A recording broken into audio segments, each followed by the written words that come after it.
জানিয়ে দিচ্ছি দেশের শীর্ষ পত্রিকার প্রধান শিরোনাম। প্রথমেই প্রতিদিনের বাংলাদেশ। কলকাতায় মৃত্যু ফাঁদ, মাঝরাতে আবাসিক হোটেলে ভয়াবহ আগুনে ৯ মৃত্যু। নিহতদের মধ্যে ৫ বাংলাদেশির পরিচয় শনাক্ত। গলিঘুপচিতে গড়ে ওঠা হোটেলে ছিল না অগ্নি নির্বাপন ব্যবস্থা। রাষ্ট্রপতি নির্বাচন, আজ ভোট, কাল শপথ। প্রধানমন্ত্রী বললেন, ঐতিহাসিক একটি দিন, অনেক মূল্য দিয়ে আমরা এই জায়গায় এসেছি। সংসদীয় দলের সভায় বিদায়ী বক্তব্য, কাঁদলেন মির্জা আলমগীর। কাল হল যাত্রা বিরতি, সপরিবারে মৃত্যুর কোলে সাংবাদিক দেবাশিস। মাঠ প্রশাসনের শুদ্ধি অভিযানের ইঙ্গিত।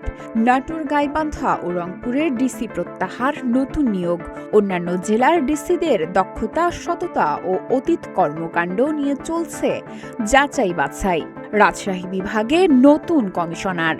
ডপলার রিসার্চের জরিপ, প্রধানমন্ত্রীর কাজে সন্তুষ্ট ৬৬.৩% মানুষ। সরকারের কাজে সন্তুষ্ট ৫৪.৫। দেশ সঠিক পথে মনে করেন ৪৮.৬% নাগরিক। হামের টিকা না পাওয়া শিশুরাই বেশি আক্রান্ত, সব শিশুর টিকা নিশ্চিত করতে হবে। প্রথম আলো, কাগজপত্র ছাড়াই চলছিল হোটেলটি। এক্সিলারেটের গ্যাস সরবরাহ বন্ধ, বেড়েছে লোডশেডিংও। সংকট সামলাতেই ৩ মাস সমাধানের চেষ্টায় ধীর গতি। সংসদীয় দলের বিদায়ী বক্তব্যে আবেগাপ্লুত মির্জা ফখরুল। হামে আক্রান্ত শিশুদের ৬৫% অপুষ্টির শিকার। রাষ্ট্রপতি নির্বাচনে ভোট আজ। যুগান্তর, কলকাতার হোটেলে আগুনে ৮ বাংলাদেশির মৃত্যু। গ্যাস সংকটে দিশেহারা মানুষ, সরাসরি তদারকির দায়িত্বে প্রধানমন্ত্রী হচ্ছে তদন্তও। কাঠগড়ায় জ্বালানি বিভাগ, টেলিযোগাযোগ উপদেষ্টাকে জ্বালানি বিভাগের কার্যক্রম জানাতে বলা হলো। কার্গোর অভাবে বন্ধ হয়ে গেছে এক্সিলারেটরের এলএনজি টার্মিনাল। মাদকাসক্তি নিরাময় কেন্দ্রে পিটিয়ে হত্যা। কয়েকদিনের মধ্যেই মন্ত্রিসভায় আসতে পারে নতুন মুখ।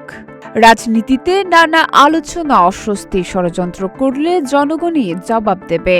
৩৫ বছর পর ভোট গ্রহণ, মির্জা ফখরুলকে রাষ্ট্রপতি ঘোষণার আনুষ্ঠানিকতা আজ। দুপুর ২টা থেকে বিকেল ৫টা পর্যন্ত ভোট দেবেন সংসদ সদস্যরা।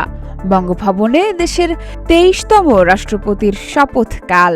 সমকাল, কারাপ্রধানকে হঠাৎ বাহিনীতে ফেরত। কোস্টগার্ডে নতুন মহাপরিচালক। মির্জা ফখরুলের বিদায়ী সভায় দলীয় ঐক্যের ওপর জোর। স্থানীয় সরকার নির্বাচন নিয়ে সতর্ক করলেন প্রধানমন্ত্রী। স্মৃতি স্মরণ করে কাঁদলেন সদ্য সাবেক মহাসচিব। ৭.৫ মাসে ১২৩ গুলির ঘটনা, নিহত ৫৯।